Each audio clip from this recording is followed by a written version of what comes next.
முக்கிய நிகழ்வுகள். நீட் தேர்வில் நடந்த ஊழல் முறைகேடுகள் தொடர்பாக உரிய விசாரணை நடத்த கோரி மாணவர் காங்கிரஸ் சார்பில் கண்டன ஆர்ப்பாட்டம் நடைபெற்றது. நீட் தேர்வில் நடந்த ஊழலை கண்டித்து புதுவை மாநில மாணவர் காங்கிரஸ் சார்பில் கண்டன ஆர்ப்பாட்டம் காமராஜர் சிலை அருகே நடைபெற்றது. புதுச்சேரி மாநில மாணவர் காங்கிரஸ் தலைவர் டாக்டர் ஹர்ஷவர்தன் தலைமையில் நடைபெற்ற இந்த ஆர்ப்பாட்டத்தில் காங்கிரஸ் கட்சியின் மாநில தலைவர் வைத்தியலிங்கம் எம்பி, அகில இந்திய மாணவர் காங்கிரஸ் செயலாளர் ஸ்ரீமான் ராஜா, முன்னாள் எம்எல்ஏ பாலன், ராகுல் காந்தி தேசிய பேரவைத் தலைவர் RE சேகர் ஆகியோர் முன்னிலை வகித்து கண்டன உரையாற்றினார்கள். இந்த கண்டன ஆர்ப்பாட்டத்தில் டாக்டர் ஹர்ஷவர்தன் பேசுகையில், பல உயிர்களை காக்கும் புனிதமான மருத்துவ கல்வி பயில மாணவர்களுக்கு திறன் உள்ளதா என்று சோதிக்கவே நீட் தேர்வு கொண்டு வரப்பட்டது. ஆனால் இன்று பணக்கார மாணவர்களிடத்தில் தேர்வுக்கு முன்னதாகவே ஒரு வினா தாளிற்கு 50 முதல் 75 லட்சம் வரை பெற்றுக்கொண்டு மத்திய பாஜக அரசு விற்றுவிட்டது. இது தொடர்பாக உடனடியாக CBI விசாரணைக்கு உத்தரவிட வேண்டும் என்றும், நீட் தேர்வு குறித்து முடிவெடுக்க அந்தந்த மாநில அரசுகளுக்கு அதிகாரம் வழங்க வேண்டும் என்றார். இந்த ஆர்ப்பாட்டத்தில் மகிழா காங்கிரஸ் நிர்வாகிகள், மாணவர் காங்கிரஸ் நிர்வாகிகள் உட்பட பலர் கலந்து கொண்டு மத்திய பாஜக அரசை கண்டித்து கண்டன கோஷங்களை எழுப்பினார்கள்.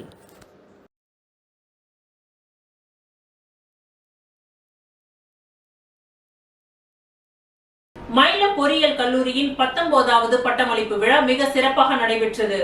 விழுப்புரம் மாவட்டம் மயிலம் பொறியியல் கல்லூரியின் 19வது பட்டமளிப்பு விழாவானது 2021ஆம் ஆண்டு மாணவ மாணவிகளுக்கு காலையும், அதனைத் தொடர்ந்து 2022ஆம் ஆண்டு மாணவ மாணவிகளுக்கு மதியமும் நடைபெற்றது. இவ்விழாவில் மயிலம் சுப்பிரமணிய சுவாமி கல்வி அறக்கட்டளையின் தலைவர் மற்றும் மேலாண் இயக்குனர் திரு தனசேகரன் தலைமை தாங்கினார். செயலாளர் மருத்துவர் நாராயணசுவாமி கேசவன், பொருளாளர் ராஜராஜன் மற்றும் தஷசீலா பல்கலைக்கழகத்தின் இணை வேந்தர் டாக்டர் நிலா பிரியதர்ஷினி ஆகியோர் முன்னிலை வகித்தனர். இக்கல்லூரியின் இயக்குனர் முனைவர் செந்தில் வரவேற்று பேசினார். கல்லூரியின் முதல்வர் முனைவர் ராஜப்பன் வாழ்த்தி பேசினார். விழாவின் சிறப்பு விருந்தினராக TRTSஇன் மூர்த்த விஞ்ஞானி, TRTO பாதுகாப்பு அமைச்சரகம் பெங்களூரிலிருந்து முனைவர் டில்லி பாபு விஜயகுமார் அவர்களும், சந்திராயன் 3 திட்ட இயக்குனர் UR ராவ், செயற்கைக்கோள் மையம் விண்வெளித்துறை பெங்களூரிலிருந்து முனைவர் வீரமுத்துவேல் அவர்களும் கலந்து கொண்டு கடந்த கல்வியாண்டில் தேர்ச்சி பெற்ற மாணவ மாணவிகளுக்கு பட்டங்களையும் பதக்கங்களையும் வழங்கினார்கள். இவ்விழாவில் அண்ணா பல்கலைக்கழகம் வெளியிட்டுள்ள தரவரிசை பட்டியலில் இடம்பெற்றுள்ள தங்க பதக்கம் உட்பட 17 மாணவ மாணவிகளுக்கு கல்லூரியின் சார்பாக தங்க பதக்கங்கள் வழங்கப்பட்டன. அதனைத் தொடர்ந்து 876 இளநிலை மாணவ மாணவிகளுக்கும் 252 முதுநிலை மாணவ மாணவிகளுக்கும் பட்டங்கள் வழங்கப்பட்டது. இளநிலை பிரிவில் இயந்திரவியல் துறையில் 246 மாணவர்களும், கணிப்பொறியியல் துறையில் 202 மாணவர்களும், மின்னுவியல் மற்றும் தகவல் தொடர்பு துறையில் 181 மாணவர்களும், மின்னியல் மற்றும் மின்னுவியல் துறையில் 130 மாணவர்களும், கட்டடவியல் துறையில் 50 மாணவர்களுக்கும் மற்றும் தகவல் தொழில்நுட்ப துறையில் 67 மாணவர்களுக்கும் பட்டங்கள் பெற்றனர். முதுநிலை பிரிவில் கணினி பயன்பாட்டு துறையில் 59 மாணவர்களுக்கும், மேலாண்மை துறையில் 171 மாணவர்களுக்கும், ME கம்யூனிகேஷன் சிஸ்டம் துறையில் 4 மாணவர்களுக்கும், ME கணினி பொறியியல் துறையில் 10 மாணவர்களுக்கும், ME power electronics and drive துறையில் 4 மாணவர்களுக்கும் மற்றும் ME டிசைன் இன்ஜினியரிங் துறையில் 4 மாணவர்களுக்கும் பட்டங்கள் வழங்கப்பட்டன. இவ்விழாவில் துறை தலைவர்கள், பேராசிரியர்கள், மாணவர்கள், பெற்றோர்கள் கலந்து கொண்டனர். விழாவின் நிறைவாக மின்னுவியல் மற்றும் தகவல் தொடர்பு துறையின் துறை தலைவர் முனைவர் கணேசன் நன்றியுரை கூறினார்.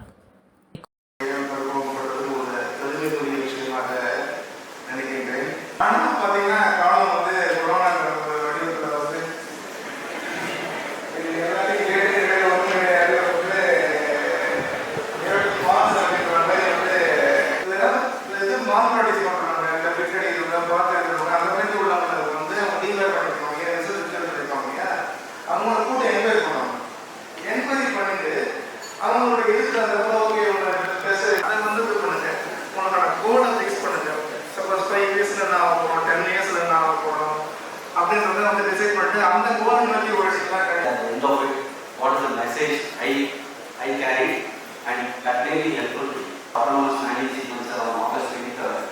It is absolutely no ground intervention was involved, which means we have to think what can go wrong. We have to foresee what can go wrong. We have to come up with a fail safe design.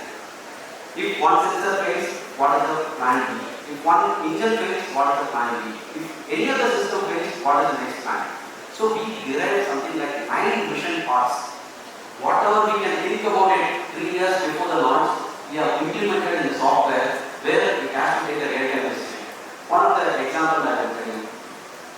You kill the velocity, finally you kill it from orbital velocity to a landing velocity. At the end of it, if there is any obstacle, you can topple, the lander can get toppled. Give different touchdown conditions, simulating orbital velocity, vertical velocity.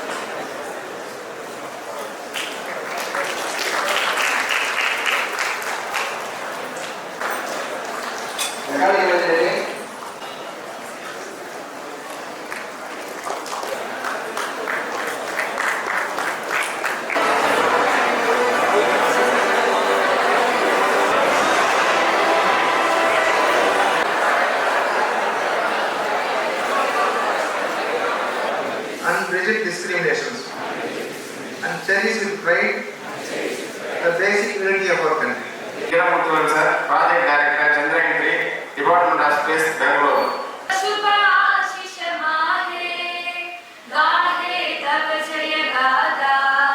ஓடும் ரயிலில் யோகா. திமுக உப்பளம் தொகுதி சட்டமன்ற உறுப்பினர் Anibal Kennedy அவர்கள் சிறப்பு விருந்தினராக கலந்து கொண்டு துவக்கி வைத்தார். புதுச்சேரி 21 சர்வதேச யோகா தினத்தை முன்னிட்டு பாண்டிச்சேரி யோகா மற்றும் யோகா ஸ்போர்ட்ஸ் டெவலப்மெண்ட் அசோசியேஷனின் ஆணைப்படி peace and cure yoga centre June 16 ஞாயிறு அன்று காலை 7:30 மணியளவில் புதுவை ரயில் நிலையத்திலிருந்து தடம் மாறா வாழ்வுக்கு யோகா என்ற தலைப்பில் ஓடும் ரயிலில் யோகா செயல் விளக்கம் நிகழ்ச்சி நடைபெற்றது. இந்நிகழ்ச்சி புதுவை ரயில் நிலையத்தில் ஆரம்பித்து விழுப்புரம் ரயில் நிலையம் வரை செல்லும் ஓடும் ரயிலில் நடைபெற்றது. இந்நிகழ்ச்சியை உப்பளம் தொகுதி சட்டமன்ற உறுப்பினர் திரு அனிபால் கென்னடி அவர்கள் சிறப்பு விருந்தினராக கலந்து கொண்டு துவக்கி வைத்தார். இந்நிகழ்ச்சியில் பங்கு பெற்ற ஏராளமான மாணவ மாணவிகளை வாழ்த்தி பேச உள்ளார். குறிப்பாக இந்த 10 வருட சர்வதேச யோகா தினம் பெண்களின் முன்னேற்றத்திற்கு யோகாவின் பங்கு என்ற கருத்துருவின் அடிப்படையில் கொண்டாடப்படுகின்றது. ஆகவே இந்நிகழ்ச்சியில் யோகா பயிற்சி பெறும் பெண்கள் கௌரவிக்கப்பட உள்ளனர். இதற்கான ஏற்பாடுகளை பீஸ் அண்ட் கியூர் யோகா சென்டரின் பொது செயலாளர் யோகினி திருமதி உமா அவர்கள் சிறப்பாக ஏற்பாடு செய்திருக்கும் நிலையில் சர்வதேச யோகா சாம்பியன் பட்டம் வென்ற யோகன் வே தசரதன் அவர்கள் தலைமை தாங்கினார்.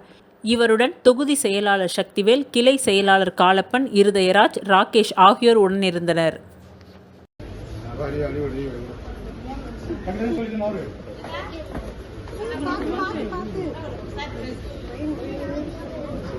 சரி, எல்லாமே ஒண்ணா நின்னுங்க.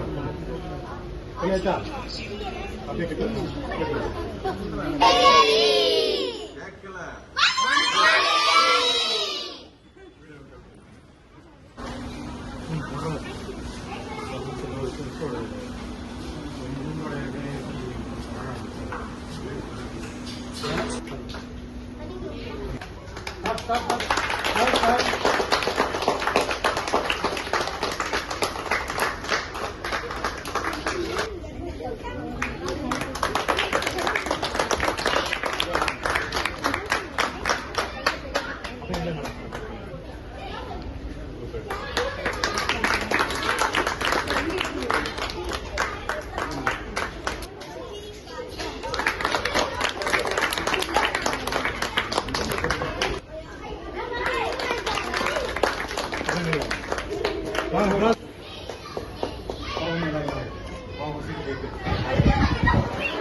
அடிப்படை நீ பாப்பா பாரு சரி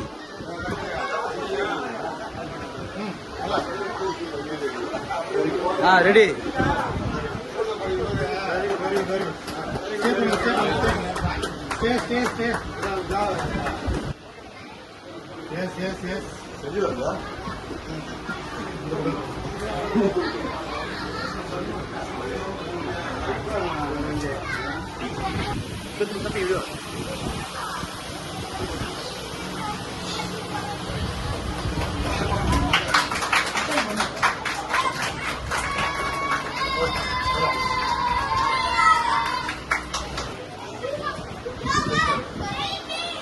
எல்லாரும் சார்பாவும் சாருக்கு ஒரு தேங்க்ஸ் சொல்லுங்க.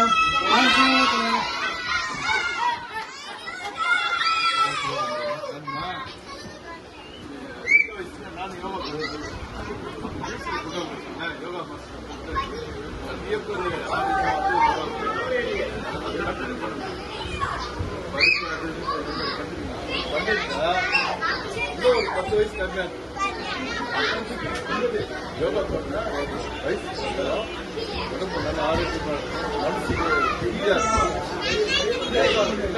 எந்த ஒர்க்குக்காக அது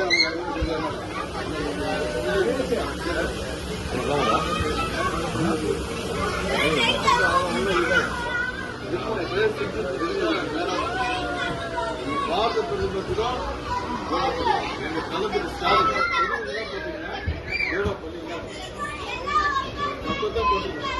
அவங்க ஃபாலோ பண்ணுறாங்க.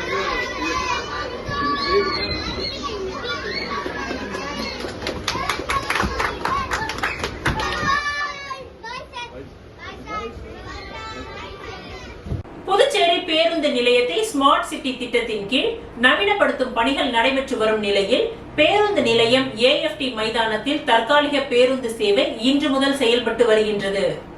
புதுச்சேரி மறைமலை அடிகள் சாலையில் உள்ள புதிய பேருந்து நிலையத்திலிருந்து தமிழகத்தின் பல்வேறு பகுதிகள், பிற மாநிலங்கள் மற்றும் உள்ளூர் பேருந்துகள் என அனைத்து பேருந்துகளும் இயக்கப்பட்டு வருகின்றது. இந்நிலையில் ஸ்மார்ட் சிட்டி திட்டத்தின் கீழ் 31 கோடி ரூபாய் செலவில் பேருந்து நிலையத்தை நவீனப்படுத்தும் பணிகள் நடைபெற்று வருகின்றது. இந்த பணிகள் காரணமாக பேருந்து நிலையத்திலிருந்து பேருந்துகளை இயக்க முடியாத சூழ்நிலை ஏற்பட்டுள்ளது. இதன் காரணமாக இன்று முதல் இப்பணிகள் முடியும் வரை புதுச்சேரி கடலூர் சாலையில் உள்ள AFT மைதானத்தில் இருந்து பேருந்துகள் இயக்கப்பட்டு வருகின்றது. மேலும் தற்காலிக பேருந்து நிலையம் அமைய உள்ள AFT மைதானத்தில் கழிவறை, குடிநீர் வசதி, உள்ளூர் மற்றும் வெளியூர் பேருந்துகள் பகுதி பகுதியாக நின்று செல்வதற்கான ஏற்பாடுகள் புதுச்சேரி நகராட்சி சார்பில் செய்யப்பட்டுள்ளது. இதனிடையே பேருந்துகள் தங்குவதற்கு ஒதுக்கப்பட்டுள்ள இடத்தில் மட்டுமே நின்று செல்ல வேண்டும். அதேபோல் ஆட்டோ மற்றும் டெம்போக்கள் அதற்கான இடத்தில் மட்டுமே நின்று பயணிகளை ஏற்றி செல்ல வேண்டும் என்றும் போக்குவரத்து காவல்துறை சார்பில் அறிவுறுத்தப்பட்டுள்ளது.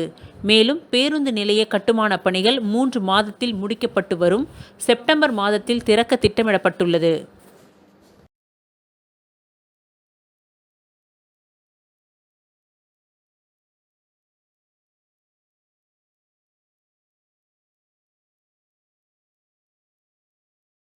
உலக மல்லர் கம்பம் தினத்தை ஒட்டி புதுச்சேரியில் போதை குறித்து விழிப்புணர்வு ஏற்படுத்தும் நோக்கில் சுமார் 3 கிலோமீட்டர் தூரம் வரை சிறுவர் சிறுமியர்கள் மல்லர் கம்பம் விளையாடி விழிப்புணர்வை ஏற்படுத்தியது அனைவரையும் வியப்பில் ஆழ்த்தியது.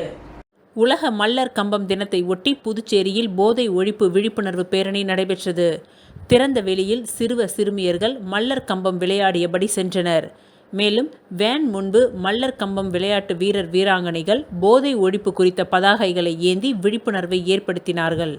பழைய பேருந்து நிலையத்திலிருந்து துவங்கிய இந்த பேரணி அண்ணா சாலை, நேரு வீதி, மிஷன் வீதி உள்ளிட்ட புதுச்சேரியின் பல்வேறு வீதிகள் வழியாக கடற்கரை சாலை, காந்தி சிலை அருகே நிறைவடைந்தது. அங்கு சிறுவர் சிறுமியர்கள் தொடர்ந்து தங்களது மல்லர் கம்ப விளையாட்டினை செய்து காண்பித்தனர். இதனை வார இறுதி நாளான இன்று புதுச்சேரி மக்கள் மட்டுமின்றி சுற்றுலா பயணிகள் ஏராளமானோர் கண்டு ரசித்து புகைப்படம் எடுத்துக்கொண்டனர். அதனைத் தொடர்ந்து பேரணியில் பங்கேற்ற அனைவரையும் பாராட்டி சான்றிதழ் வழங்கப்பட்டது. இந்நிகழ்ச்சிக்கான ஏற்பாடுகளை முருங்கம்பாக்கத்தை சேர்ந்த சத்திரிய அகாடமியை சேர்ந்த கணேஷ் செய்திருந்தார்.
போதை பழக்கத்திலை விரட்டுவோம், பாதையை மாற்றுவோம், விளையாட வாருங்கள் அப்படின்ற ஒரு உறுதிமொழி எடுத்துக்கிட்டு ஆன்டி ட்ரக் அவேர்னஸ் அடுத்து கொடுங்க டக்கு டக்குன்னு கொடுங்க.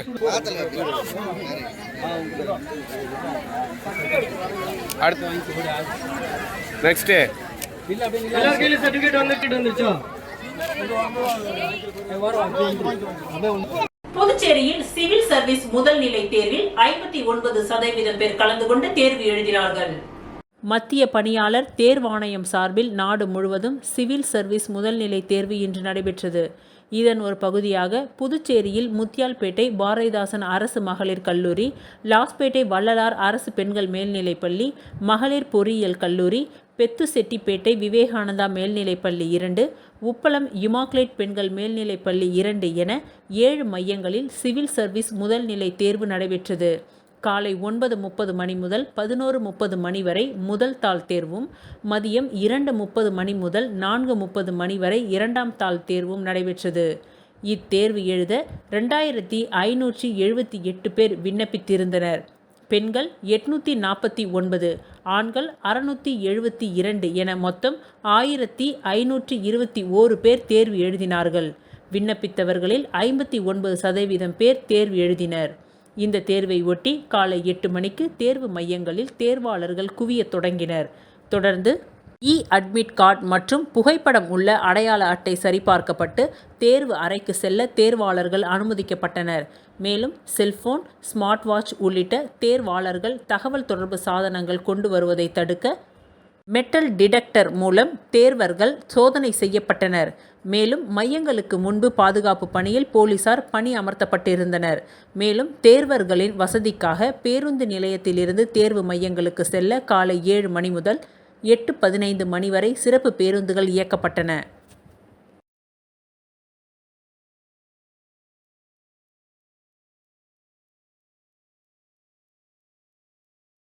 பாவலர் பயிற்சி பட்டறை மன்றம் 16ஆம் ஆண்டு துவக்க விழாவை ஒட்டி புதுவை தமிழ் சங்கத்தில் நடைபெற்ற விழாவில் அமைச்சர் லட்சுமி நாராயணன் கலந்து கொண்டு நூல்களை வெளியிட்டார்.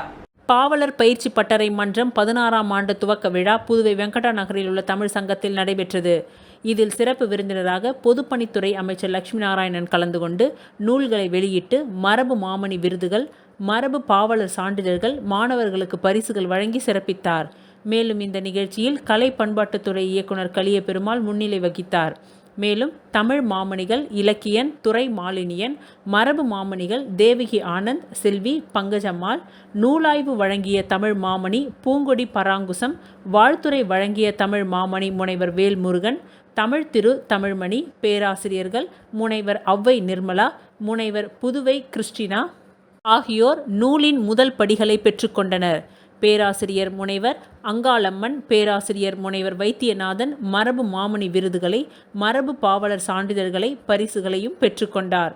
அனைவருக்கும் விழாவிற்கு வருகை தந்த சான்றோர்கள், தமிழ் ஆர்வலர்கள், மாணவர்கள் உள்ளிட்ட பெற்றோர்கள், அன்பர்கள், நண்பர்கள், மன்ற பாவலர்கள், பொறுப்பாளர்கள், நூல் ஆசிரியர்கள், கலை மாமணி அசோகா சுப்பிரமணியன், தமிழக அரசு அயலக எழுத்தாளர் விருதாளர் அருணா செல்வம், கலை மாமணி கிருஷ்ணகுமார் ஆகியோர் நன்றிகளை தெரிவித்தனர்.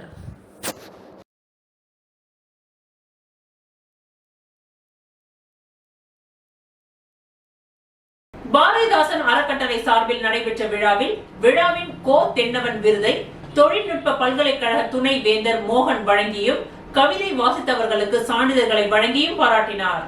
புதுச்சேரி பாரதிதாசன் அறக்கட்டளையின் சார்பில் மாதந்தோறும் பாவேந்தர் பாரதிதாசன் அரசு அருங்காட்சியகத்தில் பாவேந்தர் கலை இலக்கிய திங்கள் விழா நடைபெற்று வருகின்றது. புரட்சி கவிஞரும் தந்தை மேன்மையும் என்ற தலைப்பில் நடைபெற்ற இந்த மாத விழாவிற்கு அறக்கட்டளையின் தலைவர் தமிழறிஞர் கோ பாரதி தலைமை தாங்கி பேசினார். அப்பொழுது அவர் அன்னையருக்கு இணையாக தந்தையர் ஆற்றும் கடமைகளை பிள்ளைகள் எண்ணி பிற்காலத்தில் தாய் தந்தையரை போற்றி காக்க வேண்டும், தம் பிள்ளைகளை சான்றோராக பார்க்க வேண்டும் என எண்ணும் தந்தையர் நாளில் அவர்களை போற்றுவது கடமையாகும் என அவர் வலியுறுத்தினார். விழாவிற்கு அறக்கட்டளை செயலர் வள்ளி, கௌசல்யா தேவி, மீனாட்சி தேவி, கணேஷ், லக்ஷ்மி தேவி ஆகியோர் முன்னிலை வகித்தனர். உலக தந்தையர் நாளை முன்னிட்டு என்னை சந்தம் மறவா தந்தை என்ற பாவேந்தர் பாரதிதாசன் கவிதை வரியை தலைப்பாக கொண்டு நடைபெற்ற கவியரங்கத்தில் தமிழ்நாடு புதுச்சேரியை சேர்ந்த 40 கவிஞர்கள் கலந்து கொண்டு கவிதை வாசித்தனர்.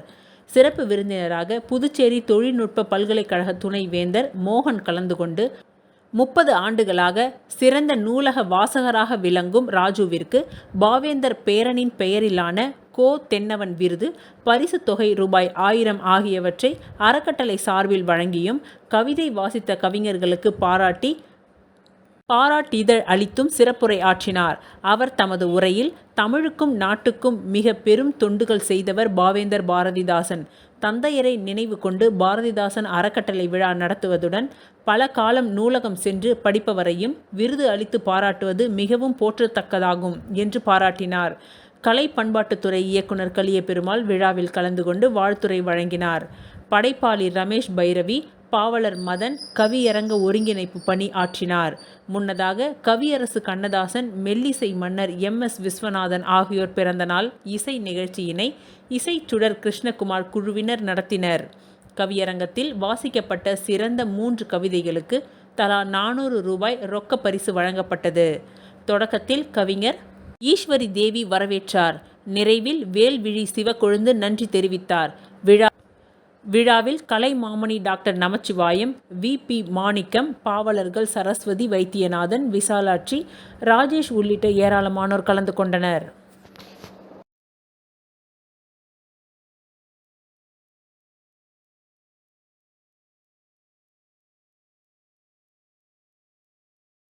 திருக்காஞ்சி பகுதியில் அமைந்துள்ள ஸ்ரீ கங்கை வராக நதீஸ்வரர் ஆலயத்தில் நடைபெற்ற கங்கா ஆரத்தி விழாவில் திரளான பக்தர்கள் பங்கேற்று சுவாமி தரிசனம் செய்தனர். காசிக்கு வீசம் மிகுந்த திருக்காஞ்சி பகுதியில் அமைந்துள்ள ஸ்ரீ கங்கை வராக நதீஸ்வரர் ஆலயத்தில் சனிக்கிழமை தோறும் கங்கா ஆரத்தி விழா வெகு சிறப்பாக நடைபெற்று வருகின்றது. ஒவ்வொரு சனிக்கிழமையன்றும் கங்கா தேவியை வணங்கும் பொருட்டு, முன்னோர்களுக்கு ஆசி பெறும் பொருட்டும் நடைபெறக்கூடிய கங்கா ஆரத்தி விழா ஒவ்வொரு சனிக்கிழமை தோறும் மாலை 6:30 மணி முதல் 7 மணி வரை நடைபெறுகின்றது. அதன் ஒரு பகுதியாக நேற்று நடைபெற்ற கங்கா ஆரத்தி விழாவில் திரளான பக்தர்கள் பங்கேற்று சுவாமி தரிசனம் செய்து முன்னோர்களை வழிபட்டனர். மேலும் இந்த ஆலயத்தின் ஒரு முக்கிய நிகழ்வாக 108 அடி உயரத்திலே பஞ்சமுக சதாசிவமூர்த்தி சிலா விக்கிரகம் அமைக்கக்கூடிய திருப்பணியானது வேளாண் துறை அமைச்சர் தேனி ஜெயக்குமார் மேற்பார்வையில் வெகு சிறப்பாக பணிகள் நடைபெற்று கொண்டிருக்கின்றது. இந்நிலையில் அதனுடைய அடித்தளம் அமைக்கும் பணி நிறைவு பெற்று முதல் தளத்திற்கு உண்டான அமைக்கும் பணி ஏற்பாடு செய்யப்பட்டு நடைபெற்று வருகின்றது. இதில் திரளான பக்தர்கள் பங்கேற்று சுவாமி தரிசனம் செய்தனர். தொடர்ந்து விழாவில் கலந்து கொண்ட பக்தர்கள் அனைவருக்கும் பிரசாதம் வழங்கப்பட்டது. இந்த பூஜைக்கான ஏற்பாட்டினை ஆலய தலைமை அர்ச்சகர் சரவணன் சிவாச்சாரியார் வெகு சிறப்பாக செய்திருந்தார். சிவாய சிவாய நமவோ நமவோ சிவ சிவ சிவாய நமவோ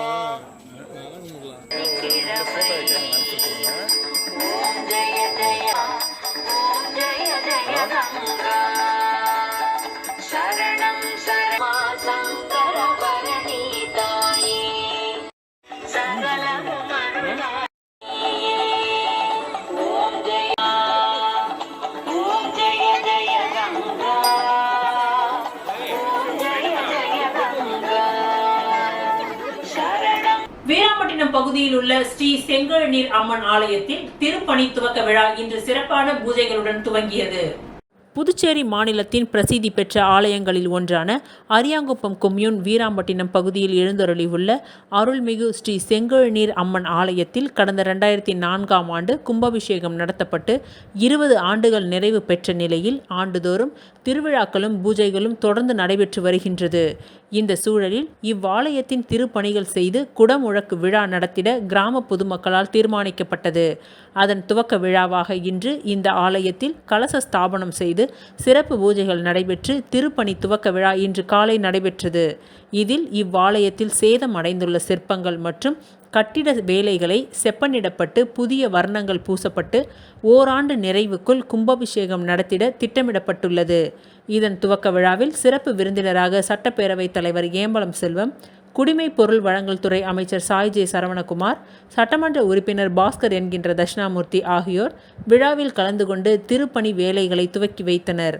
மேலும் இந்நிகழ்ச்சியில் முக்கிய விருந்தினராக கொம்யூன் பஞ்சாயத்து ஆணையர் ரமேஷ், காங்கிரஸ் பொதுச் செயலாளர் சங்கர், வட்டார காங்கிரஸ் தலைவர் ஐயப்பன், திமுக இலக்கிய அணி அமைப்பாளர் சிவசங்கரன், அதிமுக மாநில பொருளாளர் ரவி பாண்டுரங்கன், தொகுதி கழக செயலாளர் ராஜா, தொகுதி தலைவர் ராஜேந்திரன், வார்டு கழக செயலாளர் பன்னீர்செல்வம், ரவி, அதிமுக நிர்வாகிகள் ஜீவா, பாலு, கோபி, செல்வம், தனசிங்கம், குட்டியாண்டி, சமூக சேவகர் குமாரவேலு உள்ளிட்ட ஏராளமானோர் இவ்விழாவில் கலந்து கொண்டு சிறப்பித்தனர். இவர்களுக்கு ஆலய திருப்பணி குழு சார்பில் மாலை அணிவிக்கப்பட்டு மரியாதை செய்யப்பட்டது. இந்த விழாவிற்கான ஏற்பாடுகளை ஆலய நிர்வாக குழு அதிகாரி சுரேஷ் மற்றும் திருப்பணி குழு தலைவர் மகாலிங்கம் தலைமையிலான குழுவினர் மற்றும் கிராம நிர்வாகிகள் ஆகியோர் இணைந்து செய்திருந்தனர்.